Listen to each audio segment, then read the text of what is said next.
Good evening students, welcome to my class. আজকে আমাদের ক্লাসের মূল বিষয়বস্তু তামা ধাতু নিষ্কাশন। তামা বা কপার এর প্রধান প্রধান আকরিকগুলি হল copper pyrites, Cu2s Fe2s3, copper glance Cu2s, malachite CuCO3 CuOH2 এবং কিউপ্রাইট Cu2O। অর্থাৎ কপার ধাতু নিষ্কাশন করতে গেলে যে কপারের প্রধান প্রধান আকরিকের নামগুলি বললাম, তোমরা খেয়াল করে দেখো, একটি সালফাইড, একটি অক্সাইড, একটি কার্বনেট, তিনটি আলাদা আলাদা করে তোমাদের বলা হয়েছে। অর্থাৎ কপার গ্লান্স Cu2s বা কপার সালফাইড, এটা সালফাইড জাতীয় আকরিক। কপার কার্বনেট, কপার হাইড্রক্সাইড বা ম্যালাকাইট, এটা কার্বনেট জাতীয় আকরিক। কিউপ্রাইট বা Cu2O, এটা অক্সাইড আকরিক। এটা অক্সাইড, কার্বনেট এবং সালফাইড। তোমরা প্রত্যেকে একটি করে অক্সাইড, কার্বনেট এবং সালফাইড আকরিকের নাম, রাসায়নিক সংকেত জেনে রাখবে। তবে কপারের প্রধান আকরিক যদি বলা হয়, সেটা কিন্তু কপার পাইরাইটিস, অর্থাৎ Cu2s Fe2s3। এখন বিশুদ্ধ কপার পাইরাইটিসের মধ্যে প্রায় 34% কপার থাকে এবং 34% সালফার থাকে, আর প্রায় 30% মতো আয়রন থাকে। বিশুদ্ধ কপার পাইরাইটিসে কপারের পার্সেন্টেজ যথেষ্ট বেশি, সেজন্য একে কপারের প্রধান আকরিক হিসেবে গণ্য করা হয়। কিন্তু কপার পাইরাইটিস থেকে কপার ধাতু নিষ্কাশনের কিছু প্রধান অসুবিধা আছে। সেই অসুবিধাটা দূরকরণ কিভাবে হয়, সেই অসুবিধাগুলি দূর করে কিভাবে ধাপে ধাপে কপার ধাতু নিষ্কাশন করা হয়, সেগুলি আমরা আলোচনা করব। প্রথমেই বলে রাখি যে কাঁচামাল বা র মেটেরিয়ালস হিসেবে copper pyrites, that is Cu2s Fe2s3-র মধ্যে প্রায় 3% মতো কপার থাকে। অর্থাৎ অবিশুদ্ধ কপার পাইরাইটিসের কথা বলছি। এই অবিশুদ্ধ কপার পাইরাইটিসের মধ্যে যেহেতু কপার এবং আয়রন দুটি ধাতু বর্তমান, এর প্রধান অসুবিধাটা হলো যখন একে অক্সিডাইজড করা হয় বা বায়ু প্রবাহ দ্বারা জারিত করা হয়, তখন যেহেতু আয়রনের স্থান তড়িৎ রাসায়নিক শ্রেণীতে কপারের চেয়ে অনেক উপরে, অর্থাৎ আয়রনের ইলেকট্রোপজিটিভিটি বা তড়িৎ ধনাত্মকতা অনেক বেশি, কথাটার মানে হচ্ছে আয়রনের অক্সিজেনের প্রতি তীব্র আসক্তি থাকায় Cu2s কিন্তু অক্সিজেনের সঙ্গে বিক্রিয়া করতে পারবে না। যখনই একে অক্সিডাইজড করা হবে, প্রথমে উচ্চ তড়িৎ ধনাত্মকতার জন্য Fe বা লোহা প্রথমে অক্সিজেনের সঙ্গে বিক্রিয়া করে FeO এবং FeS-এ রূপান্তরিত হয়ে যাবে। অর্থাৎ আমাদের তো মূল উদ্দেশ্য তোমরা নিশ্চয়ই জানো যে কপার সালফাইডকে বিভিন্ন ধাপে ধাপে আলটিমেটলি আমাকে ধাতব অক্সাইডে রূপান্তরিত করতে হবে, তবে তো ধাতব অক্সাইড থেকে আমি ধাতু নিষ্কাশন করব। কিন্তু যতক্ষণ Fe2s3 থাকবে, ততক্ষণ একে কোনোভাবেই ধাতব অক্সাইডে রূপান্তরিত করা যাবে না, কারণ অক্সিজেনের সঙ্গে বিক্রিয়া করতে দেওয়া একে হবে না। কারণ যত অক্সিজেন দেওয়া হবে, সমস্ত অক্সিজেনের সঙ্গে কিন্তু Fe2s3 বিক্রিয়া করবে এবং Fe2s3 অক্সিজেনের সঙ্গে বিক্রিয়া করে FeS এবং FeO উৎপন্ন করবে। কারণটা খুবই স্বাভাবিক, যেহেতু এর ইলেকট্রোপজিটিভিটি বা তড়িৎ ধনাত্মকতা অনেক বেশি। তোমাদেরকে আমি আগেও বলেছি, ইলেকট্রোকেমিক্যাল সিরিজ বা তড়িৎ রাসায়নিক শ্রেণীটা একবার চোখ বুলিয়ে নিতে, সেখানে দেখতে পাবে তোমরা কপারের অনেক উপরে লোহা অবস্থিত, অর্থাৎ লোহার অক্সিজেনের প্রতি তীব্র আসক্তি, সেই জন্য লোহা অক্সিজেনের সঙ্গে বিক্রিয়া করে নেবে, একে কপার সালফাইডকে অক্সিজেনের সঙ্গে বিক্রিয়া করতে দেবে না। তো সেই জন্য এটা একটা অসুবিধা, এটা যে প্রধান অসুবিধা। তোমাদের পরীক্ষায় প্রশ্ন আসতে পারে যে কপার পাইরাইটিস থেকে কপার ধাতু নিষ্কাশনের প্রথম বা প্রধান সমস্যাগুলি কি কি বা কী, তখন তোমাকে কিন্তু এই কথাটা বলতে হবে গুছিয়ে। সেই জন্য কী করা হয়, সেই জন্য এই অসুবিধাটা দূর করে কিভাবে ধাপে ধাপে কপার ধাতু নিষ্কাশন আমরা করব, তার ডিটেলস আমরা স্টেপ বাই স্টেপ ডেসক্রিপশানস আমরা আলোচনা করছি। তো প্রথমেই বলে রাখি যে অবিশুদ্ধ কপার পাইরাইটিস, যার মধ্যে 3% কপার আছে, একে তোমরা নিশ্চয়ই জানো প্রথমে চূর্ণীকরণ করা হয়। চূর্ণীকরণ করা তোমরা নিশ্চয়ই জানো যে একে ক্রাশিং এবং গ্রাইন্ডিং করা হয়। ক্রাশিং এবং গ্রাইন্ডিং করার পর যে চূর্ণীকৃত আকরিক পাওয়া যায়, সেই চূর্ণীকৃত আকরিককে গাঢ়ীকরণ করা হয়। 2 নম্বর ধাপ তোমরা প্রত্যেকেই জানো। 2 নম্বর ধাপে দুটো উল্লেখযোগ্য পদ্ধতি আছে, একটা ধৌতকরণ এবং আরেকটি হচ্ছে তৈলবাসন পদ্ধতি। তোমরা জানো ধৌতকরণের মানে হচ্ছে জল দিয়ে সিম্পলি এটাকে ধুয়ে নেওয়া, যাতে এই যে চূর্ণীকৃত আকরিকটা পেয়েছি কাঁচামাল হিসাবে, এখানে তো প্রচুর ধুলো বালি কাদা মাটি পাথর বা বিভিন্ন অপ্রয়োজনীয় অশুদ্ধি অতিরিক্ত খনিজমল যতটা সম্ভব জলে দ্রাব্য অশুদ্ধি যতটা সম্ভব আস্তে আস্তে এটাকে অপসারণ করে নেওয়া হয় ধৌতকরণের মাধ্যমে। তারপরে তোমরা যেহেতু জানো যে আমরা কপার পাইরাইটিস নিয়ে কাজ করছি, অর্থাৎ এটা সালফাইড জাতীয় আকরিক, তাই তৈলবাসন পদ্ধতি আমরা প্রয়োগ করতেই পারি। তৈলবাসন পদ্ধতি সম্পর্কে তোমাদের ডিটেলস জানা আছে যে চূর্ণীকৃত আকরিককে প্রথমে একটা জলপূর্ণ পাত্রে নেওয়া হয় এবং সেই জলপূর্ণ পাত্রের মধ্যে পাইন তেল এবং সোডিয়াম জ্যান্থেট যোগ করা হয় এবং একটা সছিদ্র একটা নল প্রবেশ করানো হয়। সেই নলের মধ্য দিয়ে তীব্র বেগে বায়ু প্রবাহ করা হয়। তোমরা জানো পাইন তেল এবং জলের মধ্যে যেহেতু পৃষ্ঠ টানের পার্থক্য আছে, তাই একে বায়ু প্রবাহ করলে প্রচুর ফেনা উৎপন্ন হয়। অর্থাৎ পাইন তেলের ভূমিকা হচ্ছে ফেনা উৎপাদনকারী পদার্থ। এবং সোডিয়াম জ্যান্থেট তোমরা জানো এর মূল কাজ হচ্ছে ওই কপার সালফাইড আকরিকটাকে, ওই কপার পাইরাইটিস এর মধ্যে যে ধাতব সালফাইড পোর্শনটা রয়েছে অর্থাৎ Cu2S এবং Fe2S3, সেই সালফাইড আকরিকের গ্রাহক রূপে কাজ করে। তোমরা জানো সোডিয়াম জ্যান্থেটের দুটি অংশ থাকে, একটি হচ্ছে হাইড্রোকার্বন প্রান্ত, একটি হচ্ছে সালফার প্রান্ত। হাইড্রোকার্বন প্রান্তটি জলকে বর্জন করে আর সালফার প্রান্তটি সালফাইড আকরিককে আকৃষ্ট করে। তো সালফাইড আকরিককে আকৃষ্ট করলো সোডিয়াম জ্যান্থেট এবং ফেনা আকারে এটা উপরের দিকে উঠে গেল। তারপর সেই ফেনাটাকে সংগ্রহ করে নেওয়া হলো, আর তার সঙ্গে যে সমস্ত অপদ্রব্য ছিল বা অপ্রয়োজনীয় খনিজমল ছিল ভারী আকার বলে ওগুলো থিতিয়ে পড়ে যাবে এবং ফেনাটাকে হালকা বলে উপরে উঠে যাবে। সেই ফেনাটাকে সংগ্রহ করে নেওয়া হয়, তারপর শুষ্ক করে নেওয়া হয়, তারপর সে গাড়িকৃত আকরিক পাওয়া যায়। অর্থাৎ এই গাড়িকরণের মাধ্যমে কিন্তু আমি যতটা সম্ভব খনিজমল কিন্তু অপসারণ করে ফেলেছি। এবং দেখতে পাচ্ছ এখানে কপারের পার্সেন্টেজ প্রায় 35% আছে।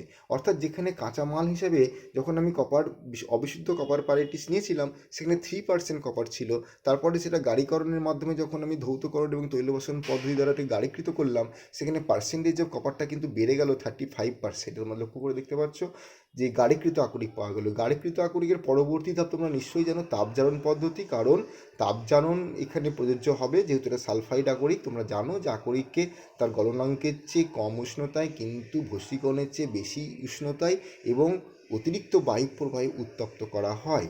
যখন তাপজারণ করা হচ্ছে তখন প্রধানত কী কী বিক্রিয়াগুলি ঘটছে সেটা আমরা একটু দেখব। দেখো ভালো করে তাপজারণের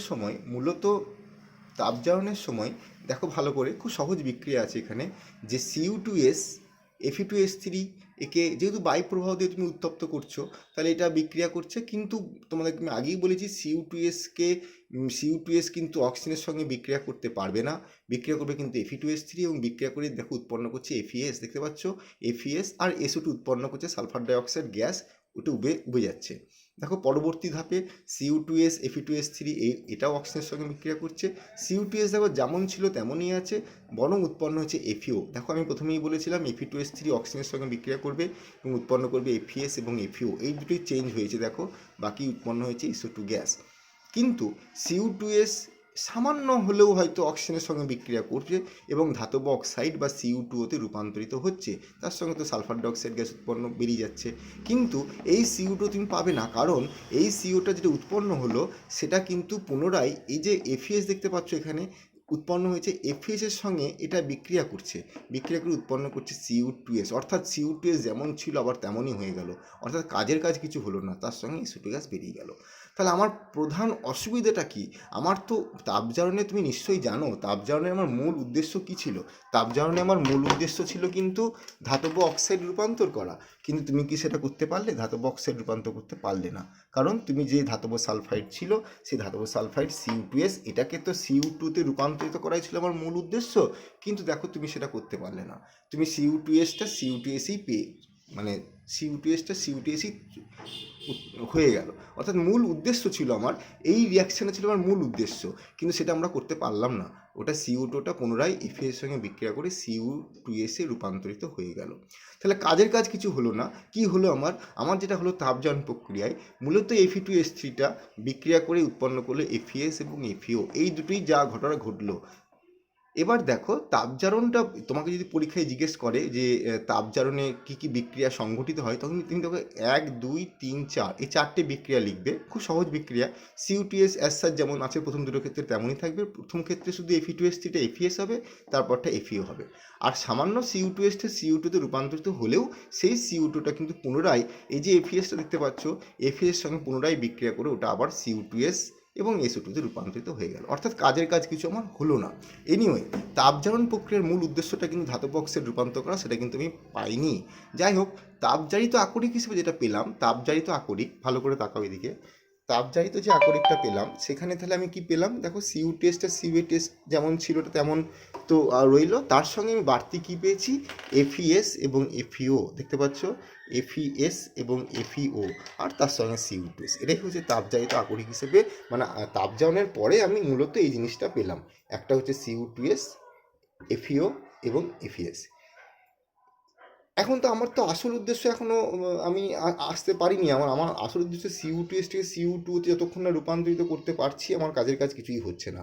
যাই হোক, এই যে তাপজারণটা হয়ে গেল, তাপজারণের পরে আমি এবার কি করলাম, এই পুরো মিক্সারটাকে নিয়ে ব্লাস্ট ফার্নেস, মানে ব্লাস্ট ফার্নেস হচ্ছে এক ধরনের চুল্লি, সেই চুল্লিতে নিয়ে গেলাম। তাহলে এখানে কী কী নিয়ে গেলাম, এখানে সিইউ2এস নিয়ে গেলাম, এফইও নিয়ে গেলাম, এফইএস নিয়ে গেলাম, এবং এখানে যোগ করলাম দুটো জিনিস বাড়তি, একটা বালি আর কোকচূর্ণ।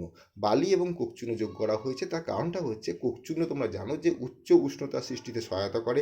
যেহেতু এখানে দেখো দেখতে পাচ্ছ বিগলন বলে কথাটা লেখা হয়েছে, তাপজারিত আকরিককে তো গলনাঙ্কে পৌঁছানো হয় না, কিন্তু যখন তাপজারণের পরের স্টেপ তোমরা নিশ্চয়ই জানো, সেটা হচ্ছে বিগলন। তো বিগলন করতে গেলে উষ্ণতা বাড়াতে হবে, গলনাঙ্কে পৌঁছতে হবে, সেই জন্য আমাকে কোকচূর্ণ যোগ করতে হয়েছে। এক, দুই হচ্ছে এখানে একটা বিগালক যোগ করতে হয়, তোমরা নিশ্চয়ই জানো, কারণ এখানে দেখতে পাচ্ছ এফিও, এটা একটা খনিজ মল, যে খনিজ মলটা তোমরা জানো যে এটা হচ্ছে ক্ষারীয় প্রকৃতির, যেহেতু ক্ষারীয় প্রকৃতির খনিজ মল সেজন্য আম্লিক প্রকৃতির বিগালক যোগ করা হয়েছে। তো যাই হোক, আমি এই তাপজারিত আকরিককে ব্লাস্ট ফার্নেসে নিয়ে গেছি, সেখানে বালি এবং কোকচূর্ণ যোগ করেছি। ভালো করে খেয়াল করে দেখো ব্লাস্ট ফার্নেসে কী হলো, ব্লাস্ট ফার্নেসে দেখো তোমার এই যে তোমার ছিল এফিএস ছিল, এফিএস কিন্তু অক্সিজেনের সঙ্গে বিক্রিয়া করে এফিওতে রূপান্তরিত হয়ে গেল। তাহলে খেয়াল করে দেখো, ব্লাস্ট ফার্নেসে এখানে কি হলো, এখানে কিন্তু দেখো সিইউ2এস যেমন ছিল সিইউ2এস তেমনই আছে, ওর তো কোনো চেঞ্জ হচ্ছে না, বরং এফইএসটা এফইওতে কনভার্ট হয়ে গেছে। অর্থাৎ আমি তাহলে কি পেলাম, আমি পেলাম মূলত কিন্তু তোমার এখানে যত এফির যত যৌগ সব কিন্তু এফইওতে কনভার্ট হয়ে গেছে, অর্থাৎ এফিএস আর কিন্তু নেই, কারণ এফিএস অক্সিজেনের সঙ্গে বিক্রিয়া করেছে, এখানে বায়ুপ্রবাহ উত্তপ্ত করা হয়েছে, তাহলে এফিএস বায়ুপ্রবাহ দ্বারা জারিত হয়ে এফইওতে রূপান্তরিত হয়ে গেছে। তোমরা জানো যে এফইওটা হচ্ছে এক ধরনের ক্ষারীয় খনিজ মল, যেহেতু ক্ষারীয় খনিজ মল তুমি এখানে বালি যোগ করেছো, তাহলে বালির সঙ্গে বিক্রিয়া হবে, মানে আম্লিক বিগালক আর ক্ষারীয় খনিজ মল বিক্রিয়া করছে, উৎপন্ন করছে ফেরাস সিলিকেট বা ধাতুমল। তাহলে ধাতুমলটা কী হয়ে গেল, ধাতুমলটা অধক্ষিপ্ত হয়ে গেল, এটা থিতিয়ে পড়ে গেল।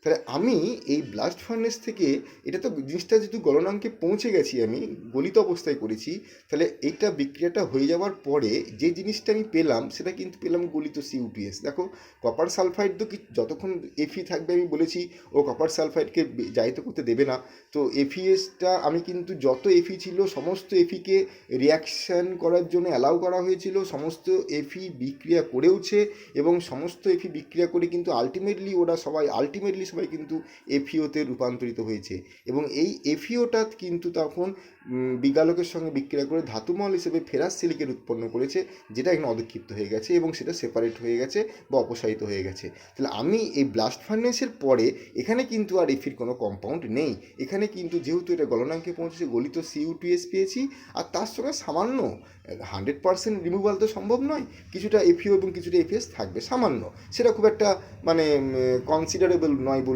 বলতে পারো। মূলত এখানে কিন্তু এবারে আমার যেটা উদ্দেশ্য ছিল যে এফির কম্পাউন্ডটা থাকার জন্য সিইউ2এসকে জারিত করতে পারছিলাম না, এবার সেই এফিকে কিন্তু আমি সম্পূর্ণরূপেই মানে অনেকটা অংশেই অপসারণ করে দিয়েছি, ফলে এখানে গলিত সিইউ2এস পেয়েছি। দেখো গলিত কপার সালফাইড, সামান্য এফিও এবং এফিএসের মিশ্রণ, যাকে আমরা বলছি ম্যাট, MATTE ম্যাট। পরীক্ষার জন্য খুব গুরুত্বপূর্ণ প্রশ্ন, ম্যাট কি বলবে, ম্যাট হচ্ছে গলিত কপার সালফাইড, সামান্য এফিও এবং এফিএস বেসের মিশ্রণ, যেখানে 55% দেখতে পাচ্ছ 55% কপার থাকে। দেখো পার্সেন্টেজটা হয়ে গেল 55%। তুমি মনে করে দেখো, তুমি যখন এখানে গাড়িকৃত আকরিক নিয়েছিলে ছিল 35%, তারপরে তাপজারণ করেছো। দেখো তাপজারণে আমি বলেছিলাম একটা কথা, কাজের কাজ কিছু হলো না, ঠিকই কাজের কাজ কিছু হলো না, কারণ মূল উদ্দেশ্য ছিল ধাতব অক্সাইডের রূপান্তর, সেটা হয়নি। কিন্তু যখন নাকি হিট করা হয়েছিল বলে যত উদ্বায়ী অপদ্রব্যগুলো ছিল, অর্থাৎ ভোলাটাইল যেগুলো মানে তোমার অধাতুর অক্সাইড মূলত, তারা কিন্তু এখানে তাপজারণ প্রক্রিয়া অতি উচ্চ উষ্ণতায় উত্তপ্ত করা হয়েছে বলে তারা কিন্তু অধাতব অক্সাইড হিসেবে এখান থেকে কিন্তু অপসারিত হয়ে গেছে। ফলে খনিজ মলটাও কিন্তু এখানে অনেকটা বেরিয়ে গেছে। সেই জন্য আস্তে আস্তে পার্সেন্টেজটা বাড়তে ম্যাট উৎপন্ন হয়েছে, যেখানে তোমার 55% কপার থাকে। পরীক্ষার জন্য খুবই গুরুত্বপূর্ণ প্রশ্ন, ম্যাট কি? তো ম্যাট উৎপন্ন হলো যেখানে 55% কপার থাকছে। এবার দেখো, এই যে ব্লাস্ট ফার্নেস থেকে তুমি জিনিসটাকে সংগ্রহ করলে ম্যাট, সেই ম্যাটটাকে আমি এবার নিয়ে গেছি বিসিমার কনভার্টার। ভালো করে খেয়াল করে দেখো, বিসিমার কনভার্টার এটা কি? এটা হচ্ছে একটা বিশেষ ধরনের যন্ত্র, যেখানে ওই গলিত কপার সালফাইডটা নেওয়া হয়েছে এবং এখানে একটা নল থাকে বায়ুপ্রবাহের জন্য। বায়ুপ্রবাহের নলটিকে এমন করে অ্যাডজাস্ট করা হয়, ভালো করে শোনো, এই জায়গাটা গুরুত্বপূর্ণ। বিসিমার কনভার্টারে বায়ুপ্রবাহের জন্য যে ব্যবহৃত নলটা, সেটা এমন করে রাখা হয় যেন কপার সালফাইড পুরোপুরি অক্সিডাইজড হতে না পারে। কথাটা খুব গুরুত্বপূর্ণ। আমি তো এবার কপার সালফাইড, আমার তো আর কোনো অসুবিধা নেই, এবার তো আমি কপার সালফাইডকে অক্সিডাইজড করব। তার জন্য অক্সিডাইজড করবো, মানে এমন করে অক্সিডাইজড করব যেন এটা সম্পূর্ণরূপে জারিত হতে না পারে। বায়ুপ্রবাহের জন্য ব্যবহৃত নলটাকে এমন করেই রাখতে হবে, মানে আংশিক যাতে জারিত হয়, আংশিক যাতে বিক্রিয়া করতে না পারে। কেন? কারণটা হচ্ছে, দেখো বিসিমার কনভার্টারে কি হচ্ছে, বিসিমার কনভার্টারে CO2কে বায়ুপ্রবাহ দিয়ে উত্তপ্ত করা হয়েছে, উৎপন্ন হচ্ছে CO2O প্লাস SO2।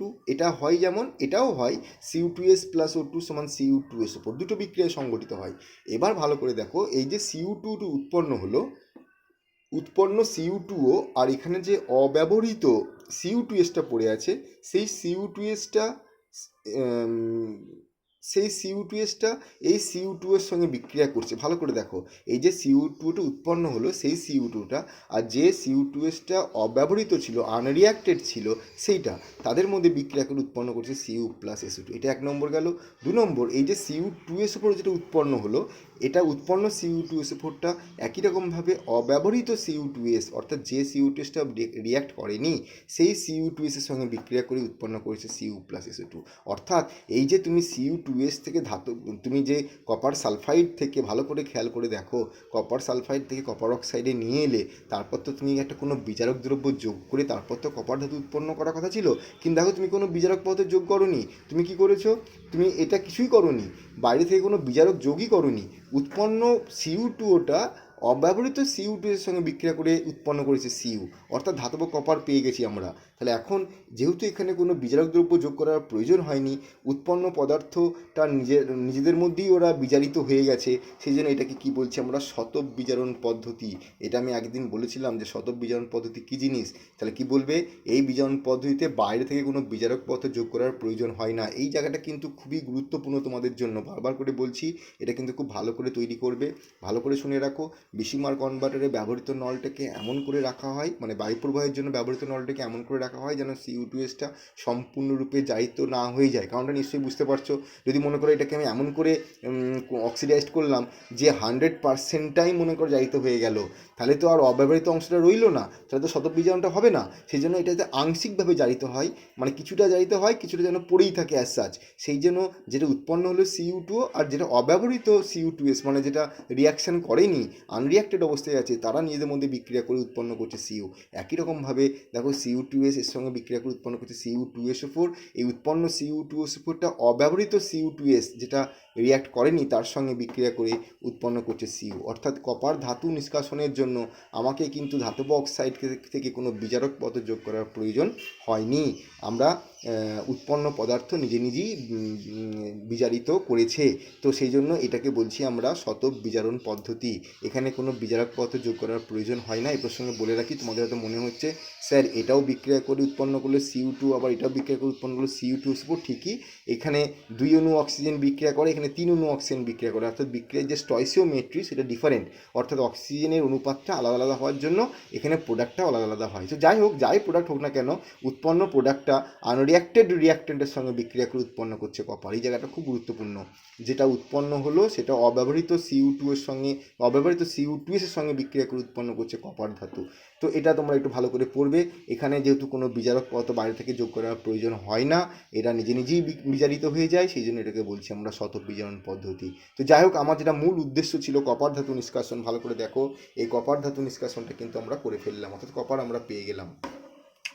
এখন এই যে কপারটা পেলাম, এই কপারটা তো বুঝতেই পারছো অনেক হাই টেম্পারেচার। প্রথমত দেখো ব্লাস্ট ফার্নেসে জিনিসটা গলনাঙ্কে পৌঁছানো হয়েছিল, তারপর তো এটা গলিত অবস্থায় পেয়েছিলে, গলিত অবস্থায় এটাকে আবার বিসিমার কনভার্টারে জারিত করলো। তো সব মিলিয়ে দেখো তারপর শতক বিজারণ হলো, শতক বিজারণ করে যে কপারটা পেলাম, এই কপারটা কিন্তু তোমার পেলাম গলিত অবস্থায়। ভালো করে বোঝো, গলিত কপার পেলাম। তো এখন এই গলিত কপারটাকে এবার আমি আস্তে আস্তে ঠান্ডা করবো। ঠান্ডা করলে প্রচুর হিট করা হয়েছিল। তো এবার ঠান্ডা করলে কি হবে, এর মধ্যে তো SO2 গ্যাসটা দ্রবীভূত অবস্থায় ছিল। ভালো করে বোঝো, গলিত কপারের মধ্যে কিন্তু গলিত কপারের মধ্যে কিন্তু SO2 গ্যাসটা দ্রবীভূত অবস্থায় ছিল। যখন ঠান্ডা করা হচ্ছে তখন সালফার ডাইঅক্সাইড গ্যাসটা আস্তে আস্তে দ্রবণ থেকে বেরিয়ে যাচ্ছে।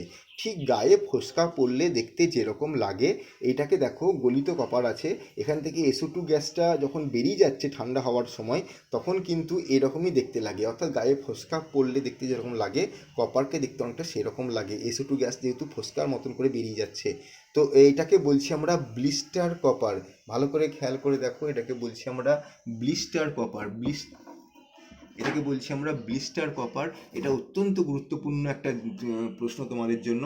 এখানে জেনে রাখবে যে 97%, ছবিতে দেখতে পাচ্ছ 97% কপার থাকে।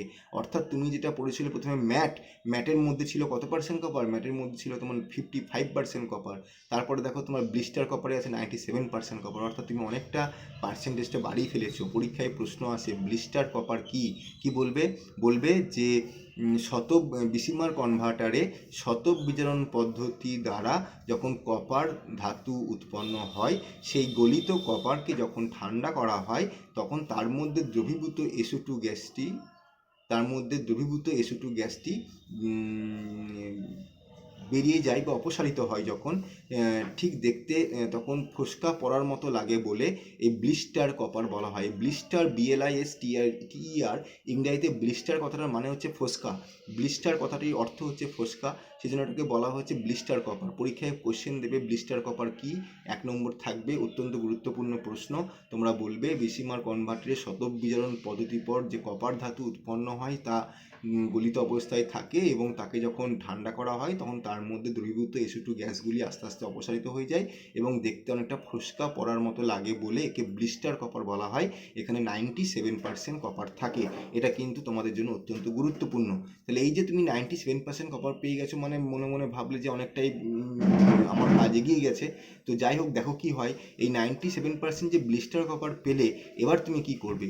এবার পরের ধাপটা হচ্ছে একে তো তোমাকে বিশুদ্ধিকরণ করতে হবে বা পার্সেন্টেজটাকে আমাকে আরও বাড়াতে হবে। তো এবার আমি কি করব, দেখো তড়িৎ বিশ্লেষণ দেখতে পাচ্ছ, তড়িৎ বিশ্লেষণ করব। তোমরা তড়িৎ বিশ্লেষণ একটা ছবি বোর্ডের মধ্যে দেখতে পাচ্ছ। আমার জায়গাটা অত্যন্ত ছোট বলে খুব কনজেস্টেড হয়েছে। তো যাই হোক, আমি তবু বোঝানোর চেষ্টা করছি। এই তড়িৎ বিশ্লেষণে তোমরা নিশ্চয়ই জানো একটা তড়িৎ বিশ্লেষ্য লাগে।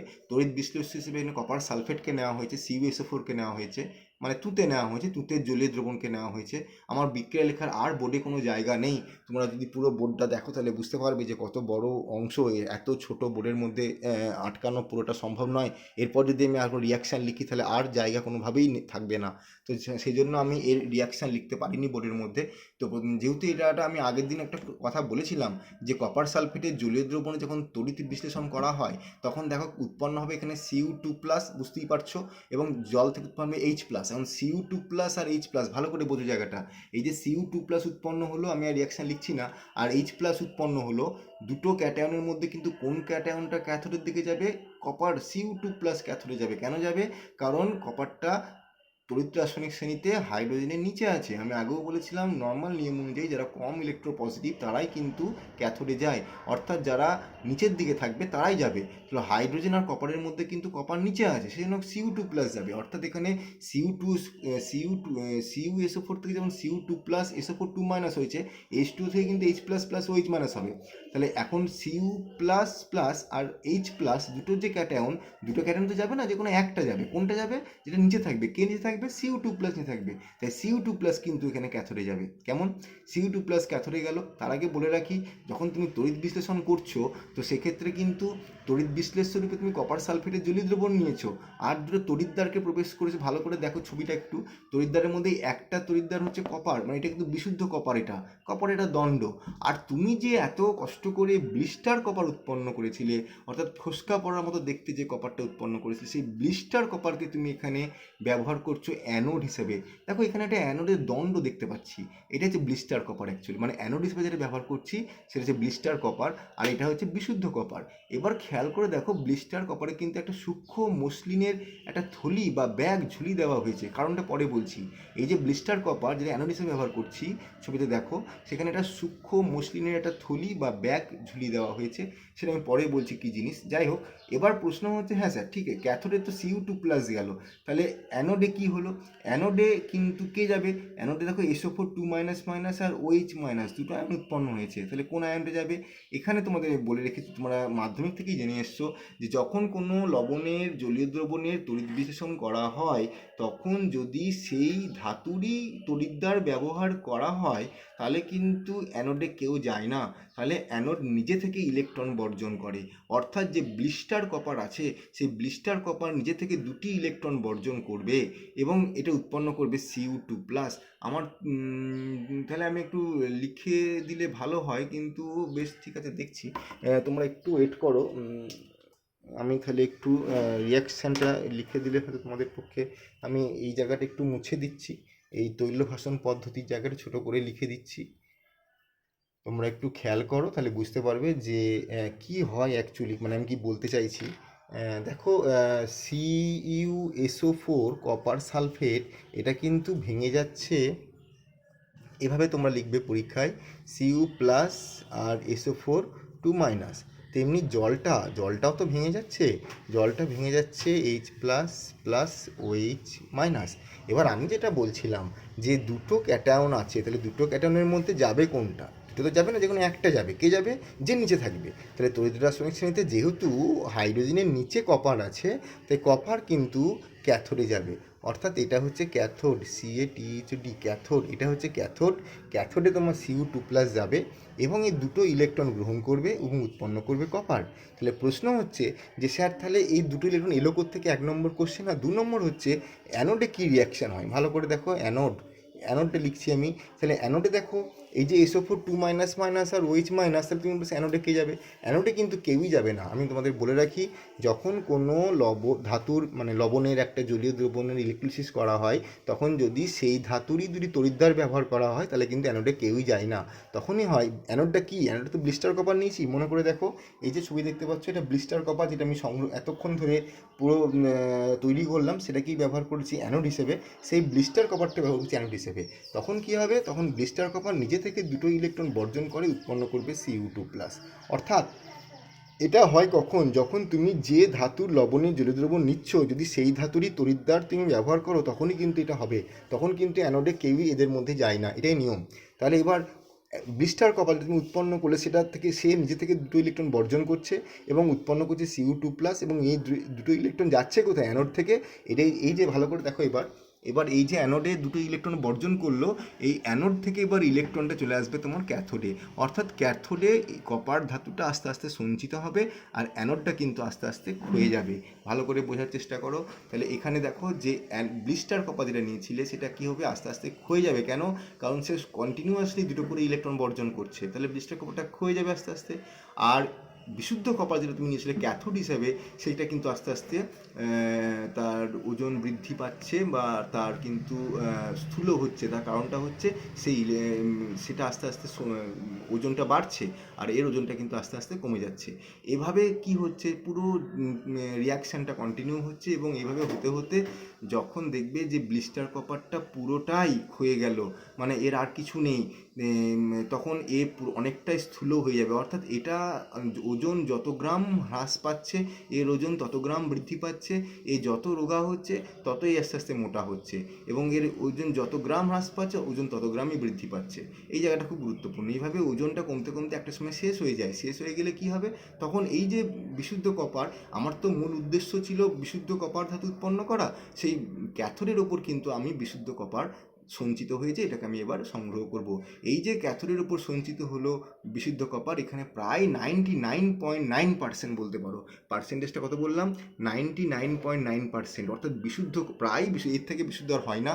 তো 99.9% বিশুদ্ধ কপার পেয়ে গেলে, আর এটা কি হয়ে গেল, এই যে সূক্ষ্ম মসৃণের থলি বা ব্যাগ ছিল, তো এটা ব্লিস্টার কপার ছিল, যেখানে 97% কপার ছিল। এই ব্লিস্টার কপারে 97% কপার ছিল, বাকি কি ছিল, বাকি অন্য কিছু ছিল।